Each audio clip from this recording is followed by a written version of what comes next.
भारत के हिस्से में आने वाले हिमालय की चोटियों के बीच एक रूपकुंड झील है।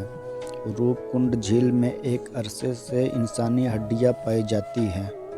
रूपकुंड झील समुद्र तल से करीब 1650 फीट यानी 5029 मीटर की ऊंचाई पर स्थित है। ये झील हिमालय की 3 चोटियों जिन्हें त्रिशूल जैसे दिखने के कारण त्रिशूल के नाम से जाना जाता है। त्रिशूल को भारत की सबसे ऊंची पर्वत चोटियों में गिना जाता है, जो कि उत्तराखंड के कुमाऊं क्षेत्र में स्थित है। रूपकुंड झील को कंकालों का झील भी कहा जाता है। यह इंसानी हड्डियां जहां तहां दबी हुई मिलती हैं। साल 1942 में ब्रिटिश स्ट्रेंजर ने गश्त के दौरान इसे खोजा था। आधी सदी से मानवविज्ञान और वैज्ञानिक इस कंकालों का अध्ययन कर रहे हैं।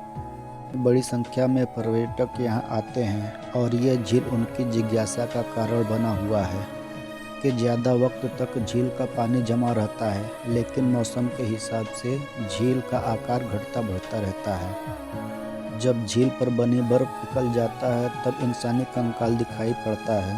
अब तक कई बार तो इन हड्डियों के साथ पूरा इंसानी अंग भी होते हैं, जैसे कि शरीर को अच्छी तरह से संरक्षित किया गया हो। तक यहाँ 600 से 800 तक कंकाल पाए गए हैं। पर्यटक को बढ़ावा देने के लिए उत्तराखंड की सरकार इसे रहस्यमयी झील के तौर पर बताती है। गुजरी आधी आबादी से ज़्यादा सालों से वैज्ञानिक ने इस झील में पड़े कंकालों का अध्ययन किया और कई अनसुलझे पहेलियों को सुलझाने का प्रयास किया। उनके सामने कई सवाल थे, जैसे कि मौत कैसे हुई, कहाँ से आए थे। कहानी ये भी बताई जाती है कि कंकाल एक भारतीय राजा रानी और उनके सेवकों की है। 70 साल पहले ये लोग बर्फीले तूफान के शिकार हो गए थे, यहीं दफन हो गए। थ्योरी के मुताबिक इनमें कुछ कंकाल भारतीय सैनिकों के हैं, जो कि 1841 में तिब्बत पे कब्जा करने की कोशिश कर रहे थे और जिन्हें हराकर भगा दिया गया था। से 70 से ज़्यादा सैनिकों को इसी हिमालय की पहाड़ियों से होते हुए वापस लौटना पड़ा और रास्ते में उनकी मौत हो गई। और एक कहानी के मुताबिक मुर्गा हो सकती है। इसी महामारी के शिकार लोगों को दफनाया गया होगा।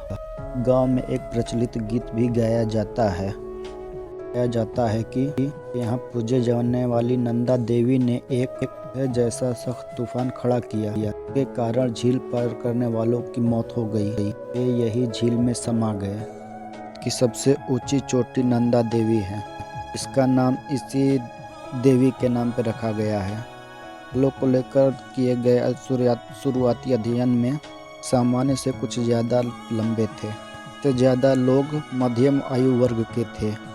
उम्र 35 से 40 वर्ष की थी। उम्रदराज महिलाओं के भी कंकाल, इन बच्चों का कोई भी कंकाल नहीं है। सभी का स्वास्थ्य अच्छा रहा होगा।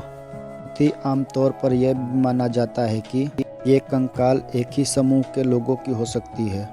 9वीं सदी में आए अचानक आपदा से मारे गए थे। साल के हालिया अध्ययन में पता चला है कि आज सच नहीं है। अगर आपको ये वीडियो अच्छा लगा तो लाइक करें, शेयर करें और सब्सक्राइब करें। Thank you very much.